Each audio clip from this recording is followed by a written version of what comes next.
Please join me in welcoming Polyconcept CEO, Neil Ringel. Neil? Hey, Tim, how are you? Great. Thanks so much for joining us.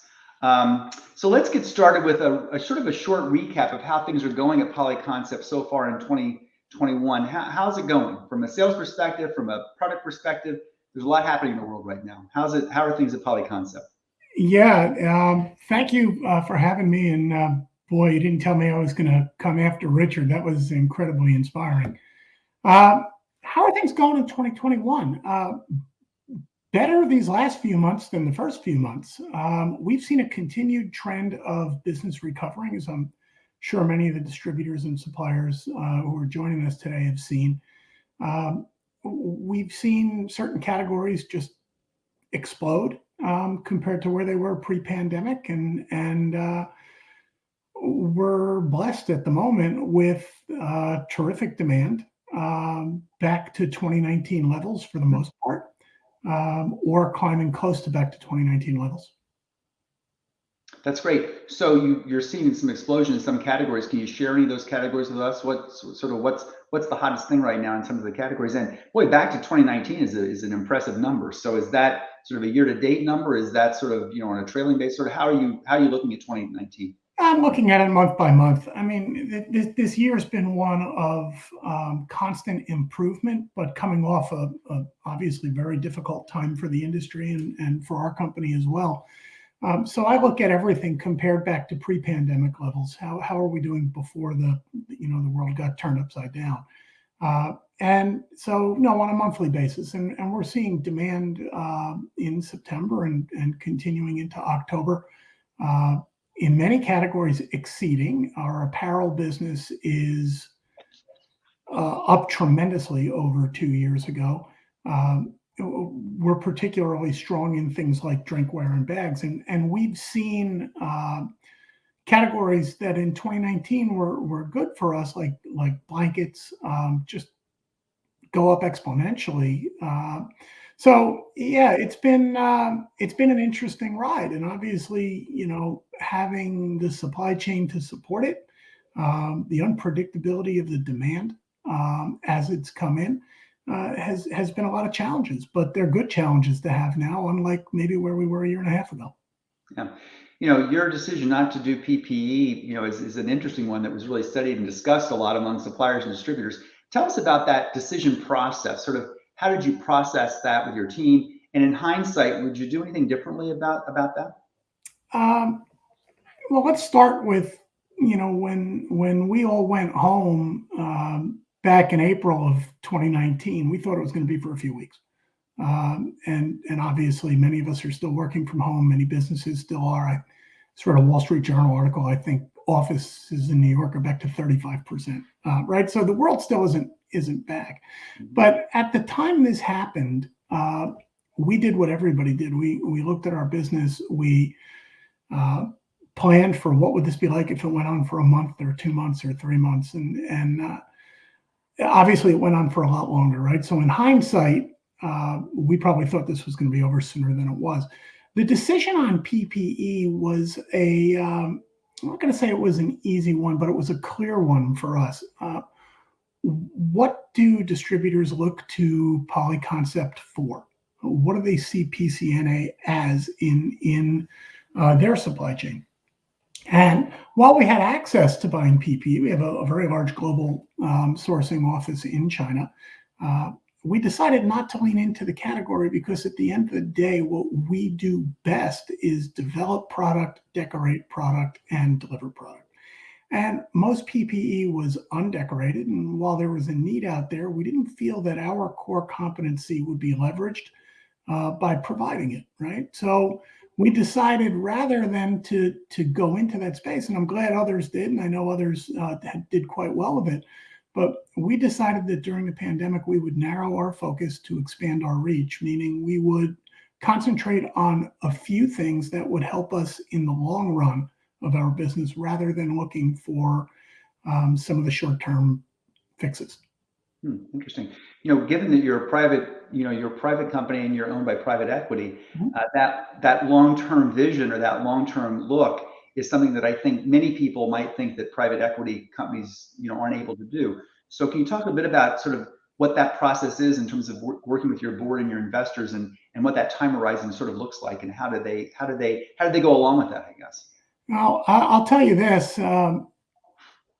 I spent over 20 years at a public company prior to joining Polyconcept.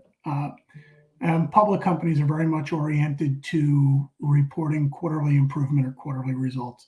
Working for a private company, you're more focused on the success of your business over a time horizon that's much longer than quarter by quarter. Our board was incredibly supportive of what the management team had proposed to do during the pandemic, which was to focus on our digital transformation, to continue to build our business. And in fact, just a few months in, we were just coming out, if you recall, China was affected by COVID before the US was affected by COVID, right? So we were hoping people would come back to work after Chinese New Year in 2019 and make the product that we would need, only to then realize our demand was going to get clobbered a few months later when COVID hit our shores. We decided pretty early in that process to begin to buy inventory around our high runners or our fast movers, deep inventory, to make sure that when things did start to recover, that we were ready for the recovery. And so we concentrated our efforts on a digital transformation and making sure that we could get ahead of what might be a problematic supply chain, not for the reasons we see today, which are transportation and raw materials, but for labor itself in the factories in China. Great. So, you mentioned that you had been in a public company for 20 years and you joined Polyconcept. I think you've been there about 3 years now, much of that during COVID. What attracted you to leave another large multinational and come to this industry? And did you know about the industry when you joined? And sort of a follow-up to that, sort of, is it what you expected? Taking COVID out of the picture for a second, is it sort of what you expected as an industry and as a company? It's kind of hard to remember a world before COVID, but I'll do my best. For those who don't know or didn't click on the little bio, I spent about 23 years at Staples, and when I left, I was the president of the North American delivery business, which included Staples promotional products. And while I didn't have a day-to-day operational role, I was certainly well-versed in the business. So I wasn't a stranger to the industry. When the opportunity came and presented itself, I saw an industry that was growing. I saw an industry that was creative and vibrant and hadn't been fully digitized by any means, hadn't gone through its full consolidation like so many other industries had, and just saw a tremendous opportunity to do something different, but something I was somewhat familiar with. Mm-hmm. And how do you think COVID changed? If you can think back, how did it change what you sort of initially planned? Coming in as CEO or a senior leader always sort of knows what they think they know about the team and about the relationships and how they're going to build new relationships and among customers and among people. How did COVID change all that?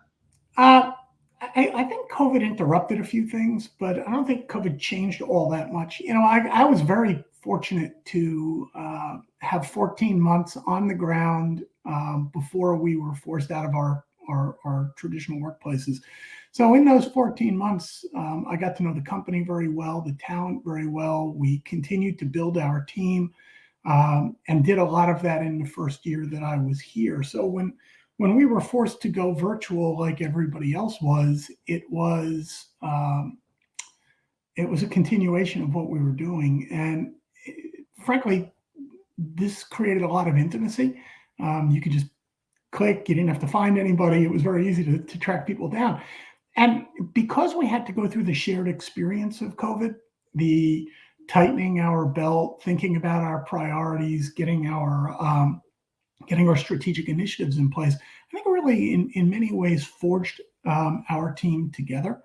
We're aligned around a pretty simple principle: develop great products or license great brands, decorate the product beautifully, and then reliably deliver it time and time again for a distributor. So we just kind of narrowed our focus down on redoing our website, on getting our inventory right, on finding great brands and product to bring in, and then waiting for the inevitable recovery, which we're now we're very firmly in. Mhm.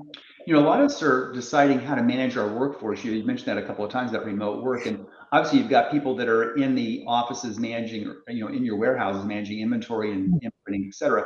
But a lot of us are debating, how do we manage our workforce going forward, and how do we really reimagine them, because the employment situation is different than it was 2 years ago, et cetera. So how are you approaching that, and sort of what does work look like, you think, in 2022 and 23 at Polyconcept? Well, for us, I was a little more of a traditionalist before the pandemic hit, meaning maybe I was a little of the old school management that Richard referred to. I like to think not, but I think, after some period of time, you come to the realization that the company can operate in a more digital or virtual way. So what we've done, and remember, more than 2/3 of our workforce are in plants, or are in warehouses, doing the work on behalf of our distributor partners. And during that period of time, we were all about making sure we were operating a safe environment. Early in the pandemic, we had to close 2 of our facilities temporarily, move work around the network to make sure we could still fulfill, albeit demand was suppressed, so it was a little bit easier for us to handle it. But I think from a white collar standpoint, some jobs will never return to the office. We're allowing them to be fully digital because we've proven we can do it. But businesses need collaboration and culture, and a lot of that is based on being together. But that doesn't mean we have to be together 40 hours a week every week. So we have some jobs that will be hybrid, with a bias toward being in the office, some that will be remote, some that will be a hybrid with an emphasis on being at home more than you're in the workplace. But, for times of collaboration, we need to be together. Mhm. I think that's, what a lot of us are finding, and sort of wrestling with how that balances. And then on the people that are outside, especially your sales organization, which I think is pretty significant, are they out now, and are they meeting with clients, and sort of what's that plan, you think, for the rest of 21 going into 22? Yeah, I mean, look, that's client dependent. We certainly are operating first and foremost where we want our field selling resources to be safe. Um, if they are confident that they're meeting in a safe environment, they're more than welcome to go visit with distributors who want to see them, right? But the virtual nature of our business, the convenience, the speed that it's providing, I think that part's here to stay. I think the face-to-face part, obviously, salespeople love being with people, and we're kind of a tactile business where you want to show the next new product and let somebody hold it and touch it. I don't think that's going to go away, but I think um, distributors as well as suppliers are finding ways to be more efficient in a partially virtual world. Mhm. Yeah, you mentioned a couple times different products that are hot in your categories. Are you adding any categories? We've seen a surge in consumer brands, for instance, coming in the industry during this COVID period. Food products are being added by a number of different people, artisanal products. And in fact, you recently announced a new consumer line, JanSport, the backpack company. So what's your game plan across those categories, and what do you see in terms of consumer brands, and that playing out, in our industry, you think? So we have been and remain strong proponents of bringing in licensed retail brands into the space. Recently, thank you for pointing out the backpacks, but we've also on our homepage today, you'll see Clean Canteen that we've just brought in, and that's interesting because they're a certified B Corp, and a lot of what we're doing in our product development, and even the partners that we're choosing to bring into our facilities, is really about being socially responsible. Um, Under that is eco-responsible, or giving back to the planet, or planting trees.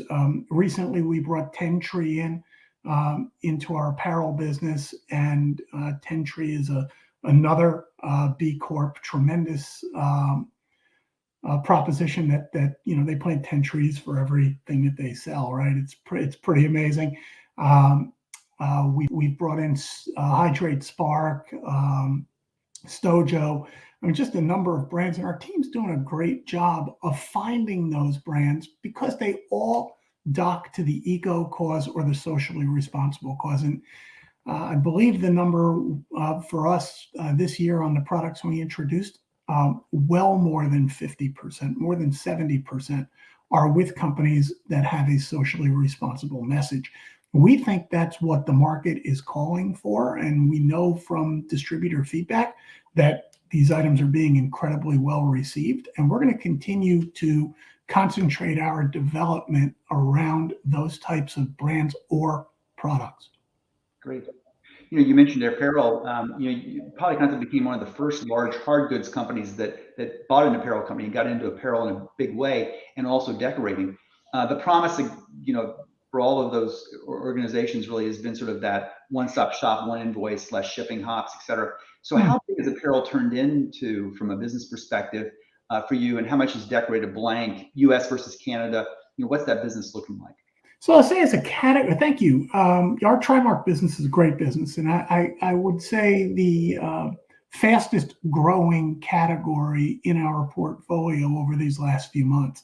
Apparel's hot right now, and we've recently made a pretty sizable investment of building out our decorating embroidery capacity, more than doubling what we were capable of doing just a few short months ago.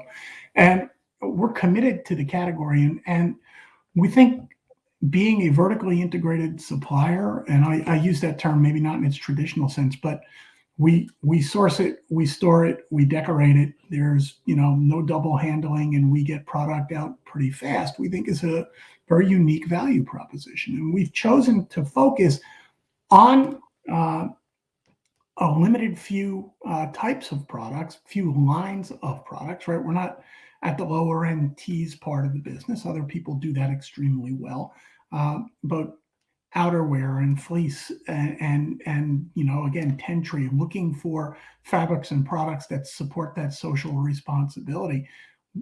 That's resonating right now, and it's resonating well. And to your question about how much do we decorate versus how much do we sell blank, the story which predates me was the business we acquired was in Canada, which was largely a blank supplier. We introduced decoration in Canada, but when the team brought that to the US, we brought it with the express goal of decorating what we sold. I will tell you, it's very, very high percentage of what we sell, we decorate in the US, and it's about 50-50 for us up in Canada. Great. I just want to remind people, if you have questions, put them in the comments, and I'll look at questions in about a minute. This has been a very difficult time for lots of reasons. We're going to have some other sessions later about supply chain issues and shipping and all the other things. But, if you had to give Polyconcept a grade over the last, say, 12 months or 6 months on inventory management, service, communication, those are all buzzy areas where people are, on the distributor side, generally speaking, talking about suppliers, sometimes not always meeting what their expectations are from a distributor perspective. What kind of grade would you give Polyconcept, and what's your sort of investment level in all of that?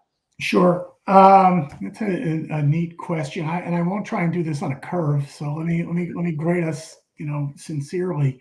I will give our supply chain team just an A for the effort that they've put in. It has been, and all of us know this, whether it's rolling power blackouts, which are the new thing in China, COVID closures, port, raw material shortages, you name it, it has been, and then you get it here, and it's rail yards and truckers, and it's just been an incredible hill to climb. I think we're in pretty darn good shape. I think we've learned over the last few months, and frankly, just introduced on our website a new feature. So when anybody sees an item on our site, they don't even have to click anything. We'll tell you if it's in sight or if it's coming soon, because we understand inventory is such a challenge in the industry right now. We're trying to make it easier for folks to determine if we have it. We also have a deep inventory tab we've put on our website. So if you want to know what you have 10,000 of or 2,000 of to sell, we make it easy by trying to narrow it down. That's how we're working on communication. And so we're trying to do that as much as we can through our website, which was a big part of why we doubled down on the redesign during the pandemic. Is we couldn't communicate this way a year ago. We can now. And if we don't have it, we let you know what day it's coming in. So yeah, maybe an A for effort. We still do have some stock outs on product, but we're in a really good position and it's improving by the day. So I'd say we're doing a pretty darn good job.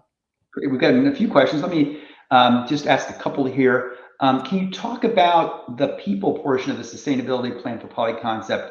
What are you really doing on the people portion? I want to make sure I understand the question there, and don't run off on a tangent. Can you clarify? Yeah, that's what the question is. So you know as much as I know. Maybe the person that posted that can pop in with a little bit more explanation, and we'll go to another question. Do you have any advice for distributors on how to frame expectations of their buyers when so many things are unpredictable right now? Yeah, I mean, I think that the message that you've been that ASI has been putting out, that I think many have in their writings, is encourage people to order early. I think perhaps the thing that has shocked me most about this is the unpredictability in the speed of the recovery, right? We went from 50% of where we are to where we are in just a matter of 3 or 4 months. And I don't think any of us could have predicted that. And so the ability to get the labor, have the manpower to unload those containers when they come in, which now don't come in exactly when you planned, but when you can get a trucker to bring it. Order early. Give us all of us in the supplier community as much lead time as you can. We're hitting our SLAs right now, and if we are running behind again, we will post something like that on our website. We want to make sure our communications are forthright and early. But the message I would give is order early. Thanks. We are hearing that from lots of suppliers, and as you mentioned, we're producing a lot of material that I think you can really directly share with your clients. So asicentral.com has lots of news information and roundups of that. We've also got some graphics that are being shared that I see posted on a lot of social media, so people can really use those as well. Let's wrap it up. Is there anything, last comment, anything we should know about you or Polyconcept that we didn't cover? Certainly not about me, but look, I think what you should know is that we have a very dedicated team of people who are here to serve the distributor community. We don't exist without our distributors. Our job is, and we have it in our tagline when we did our logo, when we rebranded, is to inspire pride. We want you to be proud that you selected us as your partner. We want your end customer to be proud when they look at that decorated piece of drinkware or backpack, that they selected you to help them with that project. And we want our people to be proud of the work that they do. So we're here to serve, and we're eager to serve. So thank you in advance. And look, we all have a very interesting season coming up. It's going to be busy, and we're here to make it a little easier for you. Great. Thank you so much, Neil. Really, thank you for joining us. I really appreciate you being here, and welcome to the industry, your third year. Well, thanks so much. Thanks for having me. Absolutely.